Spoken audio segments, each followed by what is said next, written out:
Boa noite, muito boa noite. Sejam bem-vindos mais uma vez. Hoje é o segundo vídeo, hoje é dia 14, dia 14 de julho de 2026. E minha mãe sempre falou, né? Faça bem feito. Quando você se propõe a fazer alguma coisa, faça bem feito para não ter que fazer duas vezes.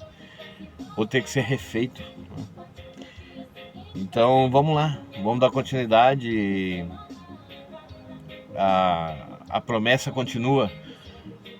E a intenção de levar um bom conteúdo, levar algo interessante, algo que possa ser aproveitado, que possa ser absorvido, né?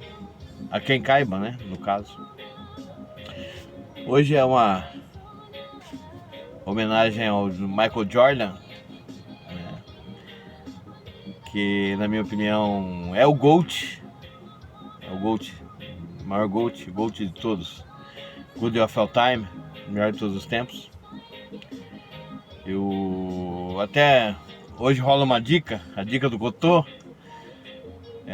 Assista The Last Dance, A Última Dança, que é um documentário sobre os 6 campeonatos que o Chicago Bulls venceu e os 6 campeonatos do Michael Jordan na liderança do Chicago Bulls. Vale a pena assistir. Muito bom, muito bom. Inclusive, aproveitando o gancho, o ensejo, fala muito sobre o Dennis Rodman, que no segundo tricampeonato foi talvez a peça mais importante, né? Depois da dupla Michael Jordan e Scott Pippen, ele foi uma peça fundamental. E o Dennis Rodman sofria, tinha muito distúrbio, muitos distúrbios mentais, né? E o Michael Jordan foi o primeiro a defender ele e falar pro Phil Jackson que ele era muito importante. O Dennis Rodman era um reboteiro fora do normal, fora da concepção. Era muito bom. O Dennis Rodman era muito louco, mas era muito bom. Muito bom. Sem ele, o Chicago Bulls não tinha conseguido o segundo tricampeonato. Eu tive a felicidade e o prazer de assistir os seis campeonatos do Bulls. Eu assisti ao vivo, na Band, lá atrás. Mas enfim, vamos lá.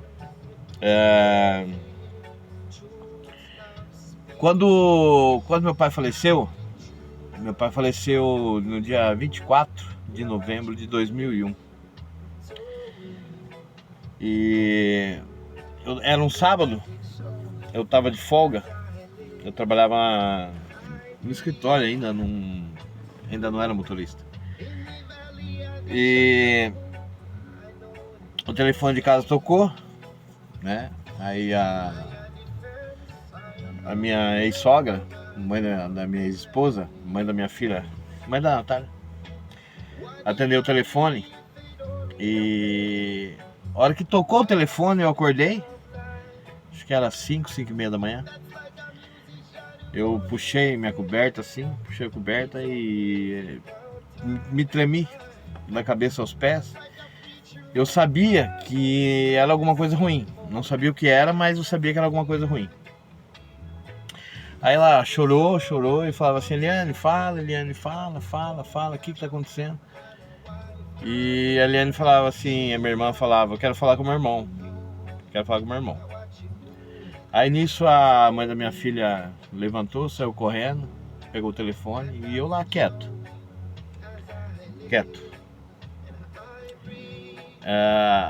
Aí ela falava assim: fala, Eliane, fala. E ela falou: eu quero falar com meu irmão. Aí eu peguei, levantei, assim, com o corpo gelado. Aquela sensação ruim, né? Mas eu não sabia o que era. E aí eu atendi o telefone. Aí eu falei: fala, Eliane, o que aconteceu? A Eliane falou assim pra mim: Edi, o pai morreu. Aí eu perguntei assim na hora. E a mãe? Porque como meu pai tinha comprado um caminhão, né? Minha mãe foi viajar com meu pai, minha mãe tava com meu pai. E eu já me preocupei que na minha cabeça, né, se tivesse acontecido alguma coisa, seria acidente. Meu pai tinha 50 anos, né? Até então não tinha problema algum de saúde, né? Não tinha nada. Aí ela falou assim: não, a mãe tá bem. Aí eu falei assim: então não foi acidente. Aí ela falou assim: não, o pai infartou. O pai infartou. Eu falei assim: tá bom. Eu falei, tá bom. Já já eu vou aí. Ela tava na casa da minha mãe, né? Aí eu falei: já já eu vou aí. Aí eu peguei. Minha primeira reação: eu abri a geladeira, peguei uma cerveja que tava lá, uma long neck que tava lá. Tomei ela num gole só. Eu morava do lado de uma caixa d'água da prefeitura. Eu peguei e joguei a garrafa na caixa d'água. E só que eu só falava assim, por que Deus? Por quê? Meu pai era a figura mais importante da minha vida. Era tudo pra mim. Tudo e mais um pouco.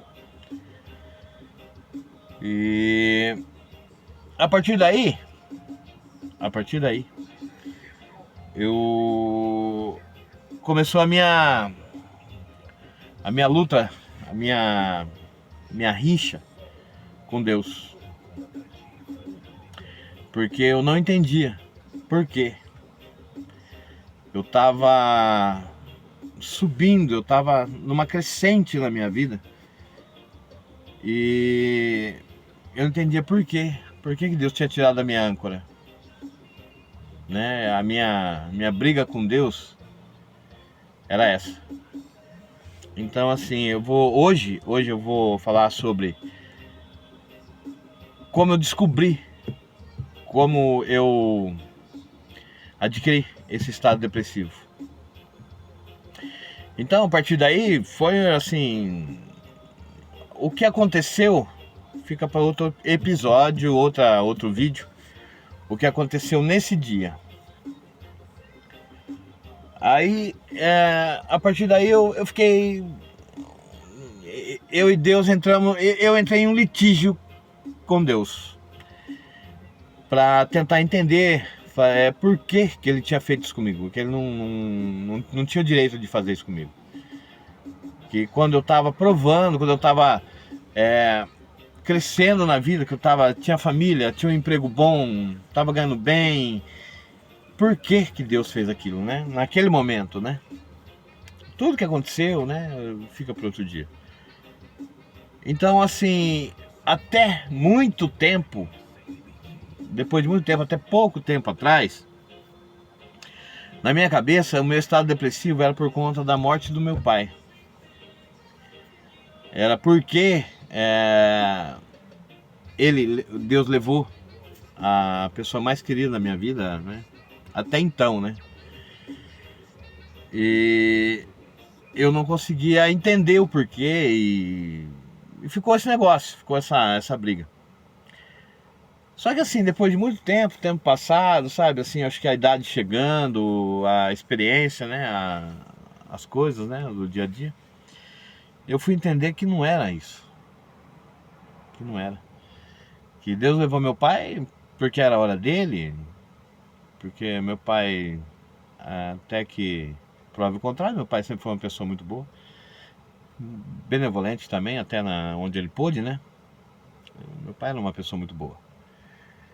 Só que eu entendi que eu fiquei vulnerável. Eu já era vulnerável, né? Eu era um cara que não tinha maldade, né? Não tem até hoje, mas eu não entendia a maldade. nas pessoas, eu não conseguia enxergar a maldade nas pessoas. Até ali, pra mim, ainda não existia o mal. Então eu fiquei muito vulnerável e eu permiti. A culpa não foi das pessoas, eu permiti. Eu permiti que as pessoas se aproveitassem de mim, da minha inocência, da minha ingenuidade, né, da minha vulnerabilidade. Então, quando eu tive a primeira crise, quando eu tive a primeira crise de ansiedade,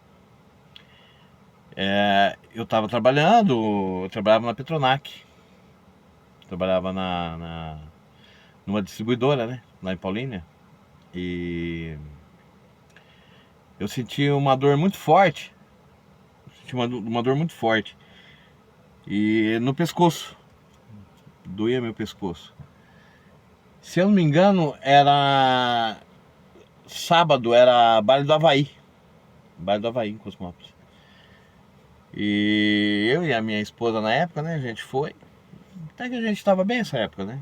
Eu tava me restabelecendo, né? E assim, ela sempre me tentou me alertar, né, sobre isso. E eu não enxergava nada. Pra mim, a morte do meu pai era o fim da minha vida. Mas depois aí depois assim, aí foi no sábado, o meu amigo o Gil, o Gilzão, a gente tava na casa de uma amiga e ele veio brincando, né? Ameaçou dar um murro na minha barriga assim. Eu tava deitado, que eu já tava com dor. Ele deu um murro, ele ameaçou dar um murro em mim assim, aí eu levantei no susto, né?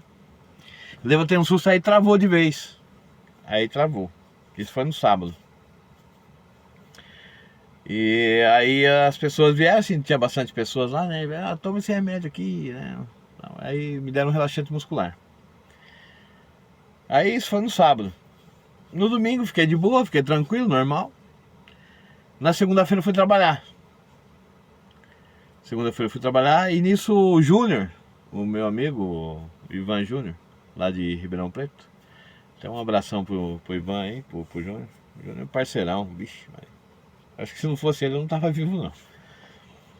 Aí na segunda-feira eu fui trabalhar de manhã e ele chegava, acho que às 10, aquela semana o meu turno era da manhã. Eu entrava às 7 e ele entrava às 10. Aí eu peguei, entrei, coloquei o carro atrás. A gente trabalhava em dois containers, né? A gente trabalhava num container que era o escritório e no outro era o almoxarifado. Coloquei o carro atrás do almoxarifado. E o Júnior chegou, eu já tava passando mal. Eu já não tinha acordado bem na segunda-feira. Já tava passando mal. Aí, quando ele chegou, eu tava sentindo uma dor no peito assim muito grande. E formigamento no braço, até aqui assim mais ou menos. E não tava me sentindo bem. Ele chegou, mas parece que foi assim, uma coisa bem calculada por Deus, sabe? Aí o Júnior chegou, que ele chegou, eu saí do escritório, fui andando assim lá pra trás do almoxarifado, só deu tempo de falar assim, Júnior. A hora que eu falei, Júnior, eu já caí de joelho no chão e já desmaiei. Aí eu lembro pouco, né? Mas ele já me colocou no meu carro e me levou pro hospital de Paulínia. Aí eu cheguei no hospital de Paulínia e assim, brincando, né? Eu já tinha me recuperado, entre aspas, né? Aí a gente tava lá, ele tava dando uma entrada no balcão, né? Na recepção. E aí eu brincando com ele, eu tava assim com o uniforme da Petronac, assim, 3 botões abertos assim. Aí conversando assim do nada, eu falei, Júnior, tô passando mal de novo. Aí já apaguei de novo. Aí já me colocaram numa maca e já me entubaram e me deram injeção aqui, me deram injeção na barriga. E me deram 2 diazepam. Eu tava com muita agonia, tava muito agoniado, uma pressão no peito, né? Uma agonia, uma angústia. Mas enfim, resumindo. Aí fiquei internado. Fiquei internado. Eu fiquei 2 dias internado. Aí a hora que me internaram, a hora que eu tava no quarto, a hora que eu abri o olho, a minha mãe tava no pé da cama, no pé da maca, assim, nos meus pés, assim, né? E vai ter uma parte 2. Eu vou dividir em 2 partes aqui, né? Assim, tipo, As Mil e Uma Noites. Vou cortar a primeira parte aqui. Já tá com 15 minutos. Aí eu já vou gravar a segunda e fica para outro dia. Só um minutinho que eu já volto.